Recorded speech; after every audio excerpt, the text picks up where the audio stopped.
Good afternoon, peace and understanding, guys. Professor Johnson. I want to make this video, as I alluded to earlier in class. I want to just kind of retouch some things. This video will give you an opportunity to refresh yourselves and go over things that you may have missed in class. I mentioned in one of my classes that we need to learn to enhance our note-taking skills. We're not in high school anymore, and the art of taking notes does not consist of one individual just writing down every word that comes from their professors, from their respective professor's mouth. That's not how you take notes. You have to learn the art of shorthand.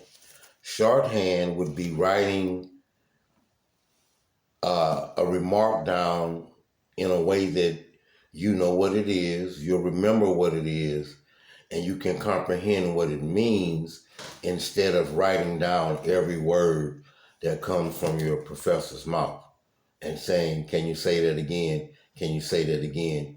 Can you say that again? That's not how you take notes, guys. Taking notes is a quick, you can abbreviate, put things where you can grasp it and get the gist of it. That's the best way to proceed going forward.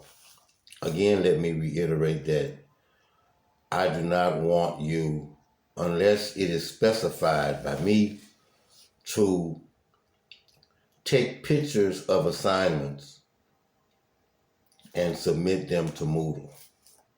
That is unacceptable. We are in college and we are no longer in high school where assignments will be torn out of a tablet with a sheet of paper and handwritten by pencil.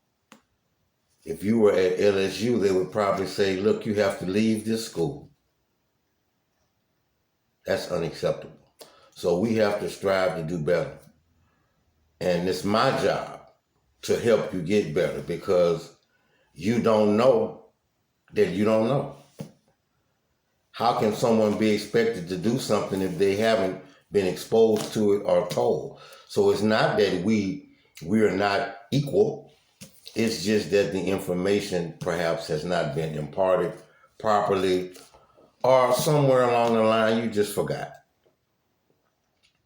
At any rate, as we said also, I went over some things in all the classes about the Smith-Brown papers, about we've been watching The Myth of Race and the Evolution of Skin Color as well, a very insightful video.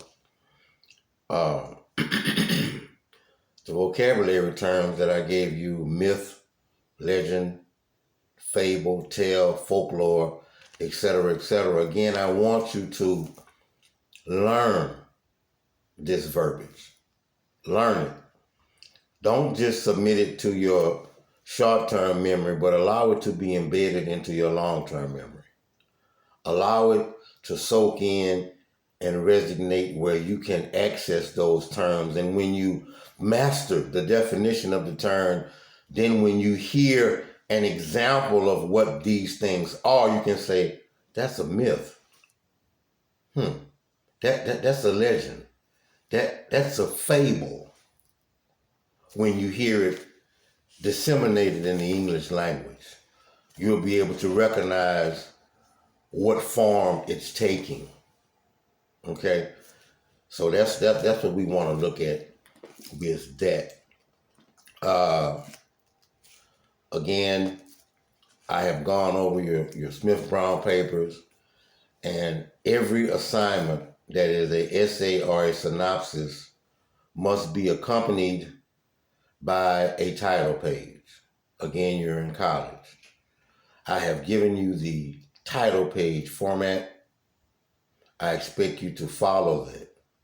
I am a stickler for, a stickler for you to obtain the skill of following directions. These are skills you are going to need to take into your adult life into the adult world, and you're going to have to learn how to follow instructions, follow directions. You just can't do things the way you want to do, how you feel like doing it, or taking a shortcut. I want you to govern yourselves accordingly, and I want you to be able to follow instructions. In the real world, no one will hire you if you don't follow the protocol that they have laid out for something to be done in a specific field of endeavor. You must follow the protocol. Okay, so today what I want to do is, since we have been watching the Myth of Race video, which I'm sure some of you may have enjoyed, some of you may have thought it was boring. Learning about genetics, learning about the connections to historical thought, genetics, geography, as well. The video does not talk about it, but as well as linguistics. These are 4 areas that are inextricably tied together. Linguistics being the study of languages. Genetics, of course, we know the study of DNA. We know history comes from the Latin word historia, which means to investigate. And of course, geography is that school of thought that can produce tangible, provable evidence where a particular theory or hypothesis can be validated or rejected. It's tangible. You can touch it. I gave the example in one of my classes that historians are like lawyers, if you will. We are investigators. We are digging to build a case for A or B. Just as in a court of law in this world, you have to produce evidence. Some things are faith-based and belief-based. I can't go into a court of law before the judge and say, well, Your Honor, I have faith that James did not shoot Johnny. I rest my case. No, I have to produce evidence to support my assertions. Fingerprints, DNA, camera video, eyewitness accounts that put Johnny at a particular place to prove that he didn't do it. I just can't go in there and say faith. So that's another talk for another time. But let's go to chapter 1, as I said, because we're going to move forward. I just want to extract some of the more salient facts that we need to know. And you should have grasped some of this, those that have access to Brightwave, those students that have shown that they're ambitious and moved forward and begin to be self-driven, striving ahead, not just waiting to be told. At some point, we're learning how to ride the bike. Yes, your mother or your father, or even me in this situation, I'm holding the bike while you learn to get your balance. You begin to pedal. And at some point, I have to do what? Let you go. And then you learn mastery of a thing. And once you've learned it, you've got it. The old cliche is just like riding a bicycle. Once you learn, you don't forget it.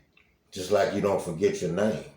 Unless you encounter some form of mental illness, Alzheimer's, dementia, etc., etc. So let's touch on some of the things we've been talking about in chapter 1. I just wanted to pull it all together for you to make sense. You know, those of you that have Brightwave, the textbook, A History of World Societies. This is a physical book that I've had, but that I've had for quite some time. However, you have access to virtual and digital books that the funds have been taken from your tuition, and you have a Brightwave account. So you have access to the book. So there is no excuse for saying that, where I don't have the book, although we've encountered some bumps in the road where students have said, how do I access Brightwave? So again, you need to look at your junk mail or your spam. Oftentimes, that information will be sent there. Excuse me. It will be sent to the junk mail or the spam, and you can go there and it's already set up. You just have to sign in and create a password with your SU email. Again, check your junk mail or your spam. Either terminology is acceptable to see about the Brightwave account. Some students also reached out to me and said that they were having issues with utilizing Banner. All our assignments will be on Banner. The information that I choose to disseminate will be on Banner. And you can get with me after class during office hours, or you can contact your counselor. Banner, your email, and all those things are things that you should have learned about or made information made privy to you at orientation. Again, I'm sure that it's not negligence on anyone's part, but perhaps you just did not receive the information well, or forgot it, or you just didn't understand. And it's all right to not understand, and ask a wise person who is cognizant of the fact that they made an error and corrects themselves and goes another direction. That's wise. It's not wise to just not know and hide behind the sheets and continue to go in the wrong direction. That's not intelligent. So let's touch on chapter 1 real quickly. I'm just going to extract some things that you are definitely going to know. Our first test is going to be a blended test. You're going to take the information, the review questions, connecting comparisons, and main ideas from the end of the chapter. Every chapter has that, and that's what we will utilize as a rubric for every chapter. Okay? That's what we will utilize. But your test is going to be on chapter 1, information from your synopsises and essays, Smith Brown, Joseph S. Clark, either one of those, and also from the myth of race and evolution of skin color, where we talk about the out of Africa theory, hypothesis, genetic isolation, genetic variants, mutations, etc., etc. Those are the things that you can expect to see again. That's why I told you to take good notes. Chapter 1, let's jump right into it. We talked about the earliest human beings to exist on the planet Earth. The species in which we belong to is called Homo sapiens. Homo sapiens. Homo sapiens means thinking human. This particular species developed a larger brain, a frontal lobe, hypothalamus, and had an extreme ability to reason. Now, in addition to Homo sapiens, their predecessors were Homo erectus and Homo habilis. We talked about that, and there's others.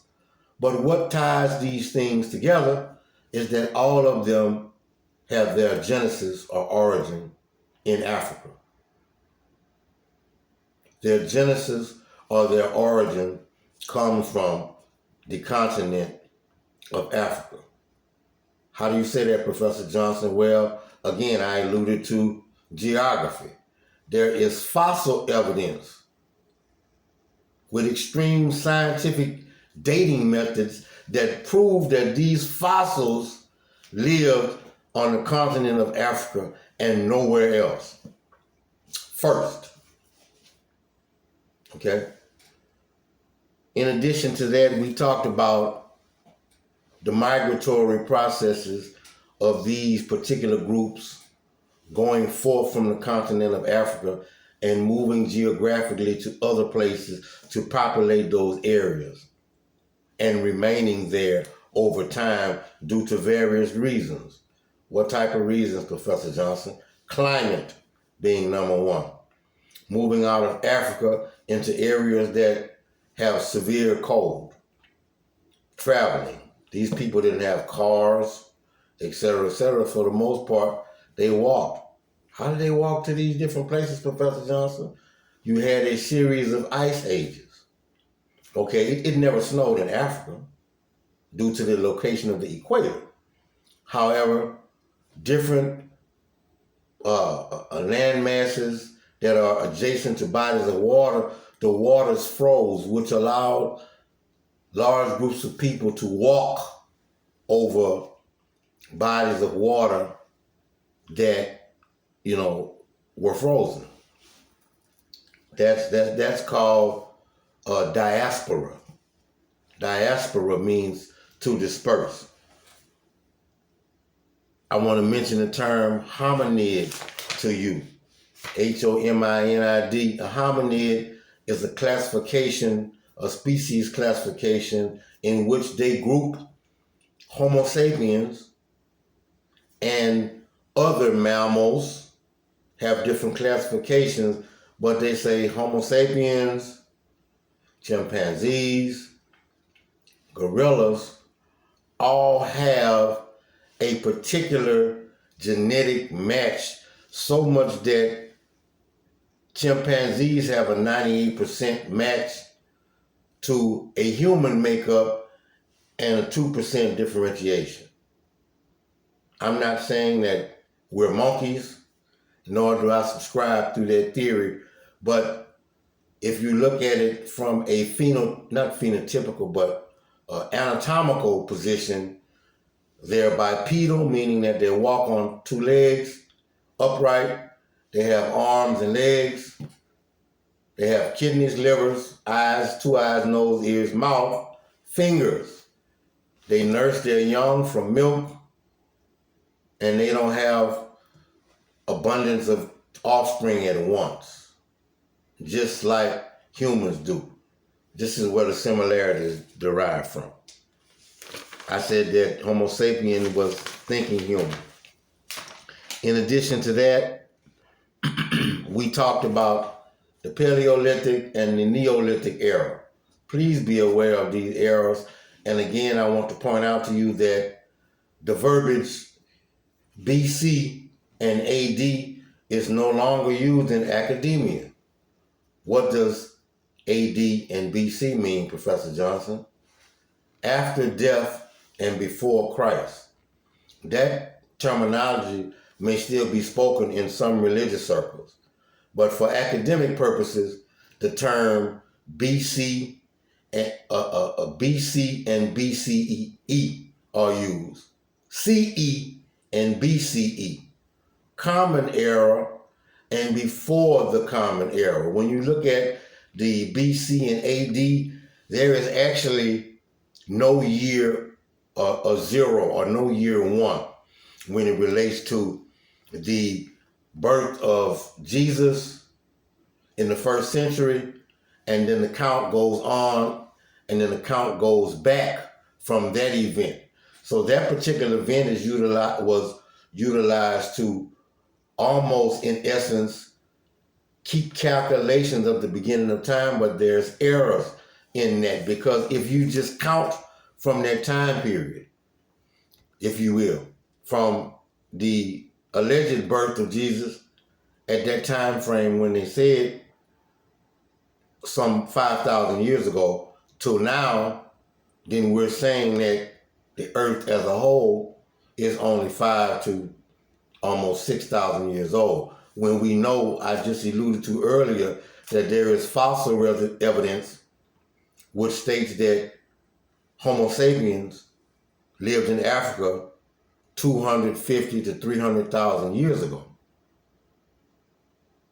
But then there is not a lot of fossil evidence to prove where Moses is buried or where Abraham is buried. There isn't a lot of tangible physical evidence, a collection of data to investigate with that.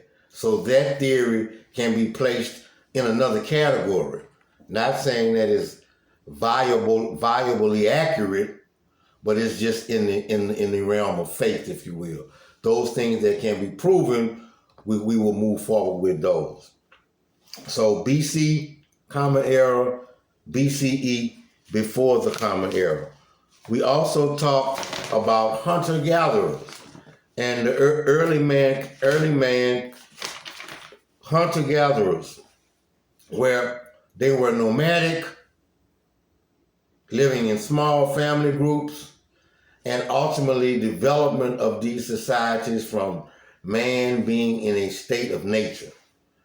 A state of nature means early man in his developmental stage, the state of nature, meaning we're just living in a base level, the state of nature. And then man ultimately evolved into small family groups, villages, small family groups, tribes, clans, villages, towns, cities, states, and ultimately countries. But man in the state of nature, if you walk it back, you'll see that this is early man, solitary man, single man. So you have Paleolithic and Neolithic, which means Old Stone Age and New Stone Age. What are some of the characteristics of the Paleolithic era, which means Old Stone Age? A man was nomadic. Man typically moved due to weather conditions. Man typically moved in an effort to follow the animals that he consumed. You know, animals shift climates. Bears hibernate, etc. So man followed the animal, and he used some crude tools. The difference in that and the Paleolithic era, Neolithic era, which means neo means new, means that man became more sedentary, that man began to settle down, build structures, but the key point is the development of agriculture. And most of these settlements were put in place by bodies of water. You need waters for aggregation of crops, you need water for hygiene, you need water for human consumption, and also the animals need water and water for your crops.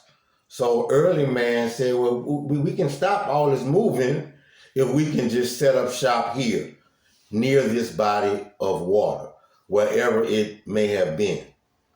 Paleolithic and Neolithic era, those are some of the,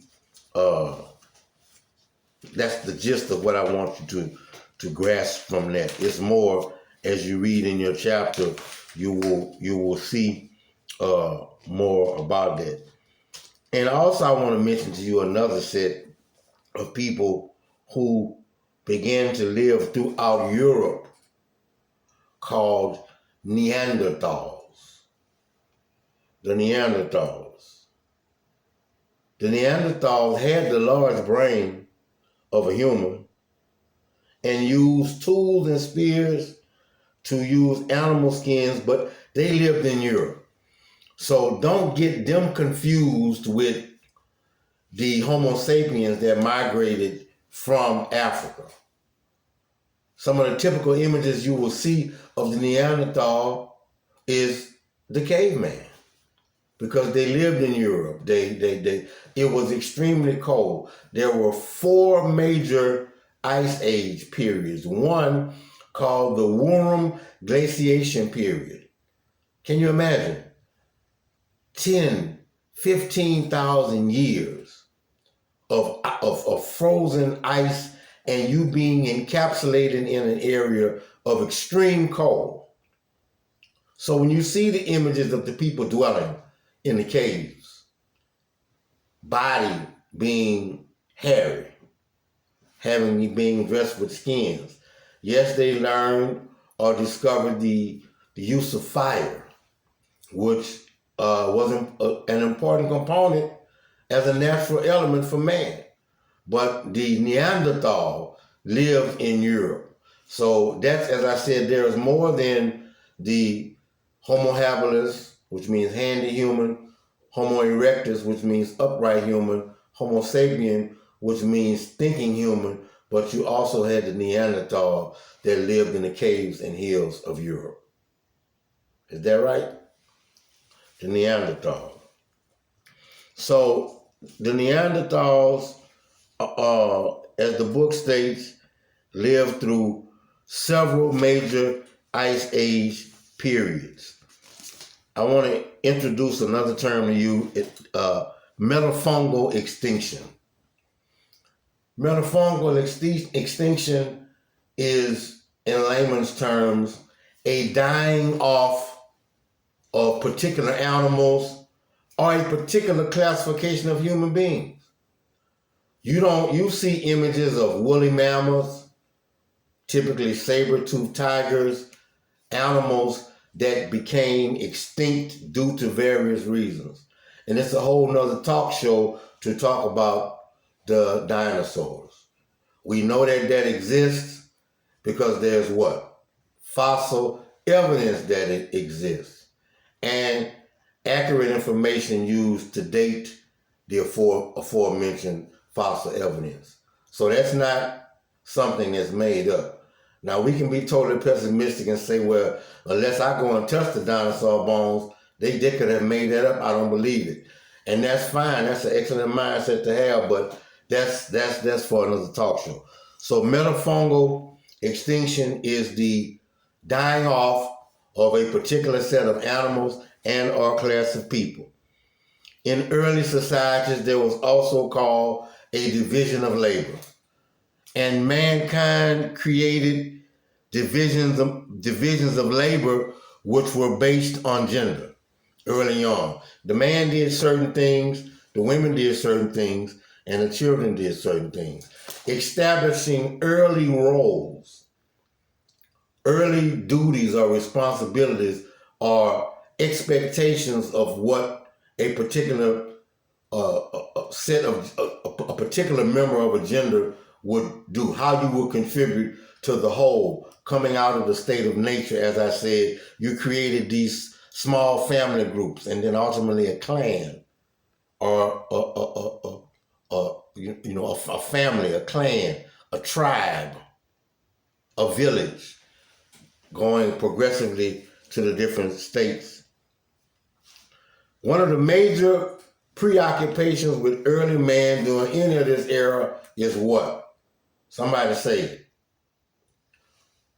Food. What we gonna eat? How I'm gonna eat? I'm hungry. One of the main preoccupations was food. So the men would gather and hunt, and once they found that was, as I said, they were tracking the animals, hunting the animals. So food was one of the main preoccupations of this era. How are we going to eat? How are we going to sustain ourselves? In addition to food, you have to look at jumping ahead. I want to touch briefly on a concept called animism. Animism, which is a early religious concept. The book says that people, animals, and natural occurrences and other things had spirits. This idea was called animism. Now we believe today, well, most believe that humans have spirits or are a triune body, mind, body, and soul. Our early ancestors believed that spirits lived in all, that animals had a spirit or a soul, that plants, everything had a soul.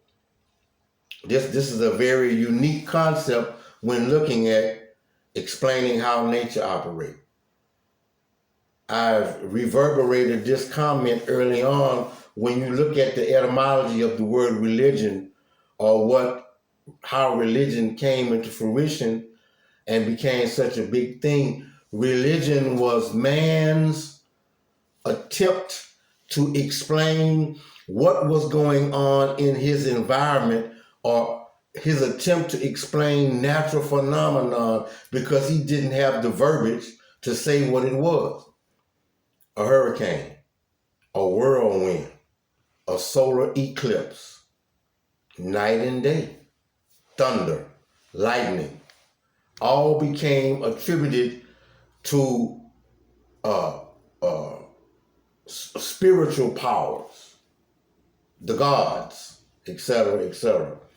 This is a part of Amanism. From Amanism, you had an individual that was called a shaman.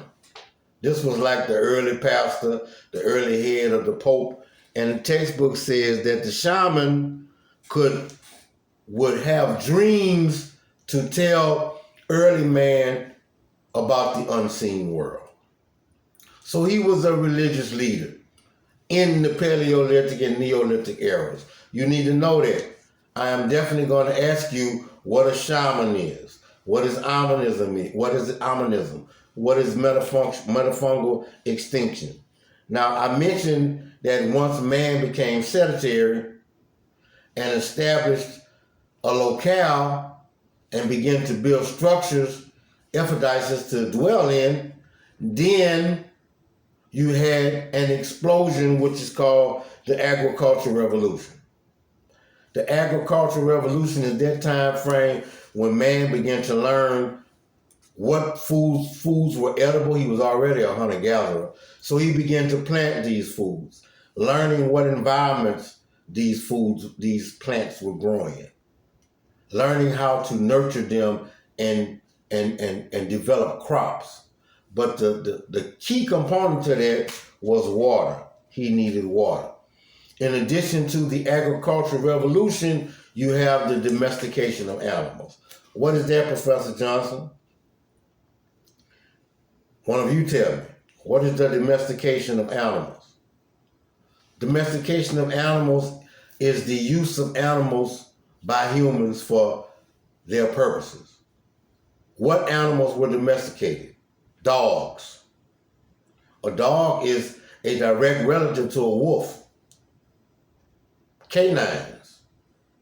Horses, domesticated. Cows. Sheep. Goats. Chickens, per se, were domesticated. So the domestication of animals is using humans using animals for purposes of crops or for them to breed, to have a recycling process of animals that they would consume. And there are very different animals. Also, in this time of the agricultural revolution, man developed the use of the plow. What's a plow? A plow is that instrument that's used to assist in the planting of the crops and the planting of the seed. Man developed the use of the plow. Here the book says that cattle and water buffalo were domesticated in parts of Asia and North Africa, which they occurred naturally by at least 7,000 BCE. Horses, donkeys, and camels by about 4,000 BCE. Again, look at the numbers. 4,000 years ago, man began to take mastery over certain animals, and 7,000 years before that, notice that the same word though, Africa. Yes, Asia as well, but Africa. And the text goes on to give listing of different animals and their time frames. Also, the idea of patriarchy and matriarchy. But patriarchal, if a society is patriarchal, what is that? What does that mean? It means that the man, the male member of the family, that he is the leader, his bloodline is followed, and we adopt to a patriarchal society here in the United States. A woman gets married, she takes the man's last name. She leaves her house, she goes to live with her husband.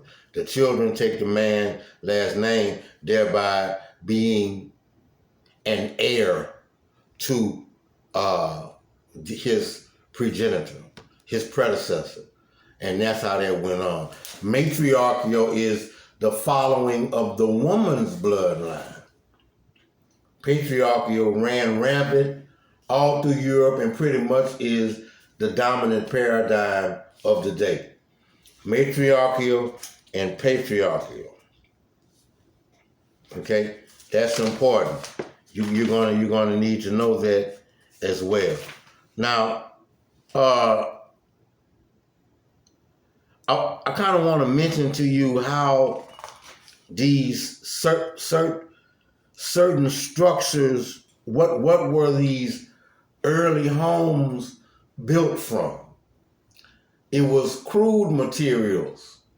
For the most part, man did not quite have mastery of concrete or cement, but it was a mixture of mud and clay that was able to be put around wood to solidify and make structures more stable early on. So that's important. And as you've read through the chapter, you will see the connection with the connection with the identifying the key terms, reviewing the main ideas, comparisons, and connections. Those things I pointed out are not everything that the chapter entails. I can't tell you everything. If I tell you everything, there'll be no need for you to read or do the work. So I just extracted some of the more important parts. So this should help you with chapter 1, in addition to your notes and your textbook, and we will be moving into chapter 2. We are going to complete The Myth of Race and the Evolution of Skin Color by Dr. Amos. Yours truly is also in that documentary. So we're going to wrap that up, and we will be doing our synopsis on the myth of race and moving into chapter 2. You had the paper on President Joseph S. Clark and a paper on the Smith-Brown murders in Baton Rouge. Okay, guys, remember, always investigate the information you receive. If it is indeed the truth, it should stand the test of investigation.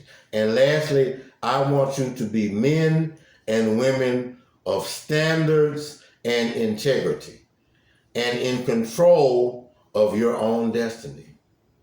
You can control your own destiny and be a positive representative of Southern University and go out and make contributions to the world and for your people. Peace.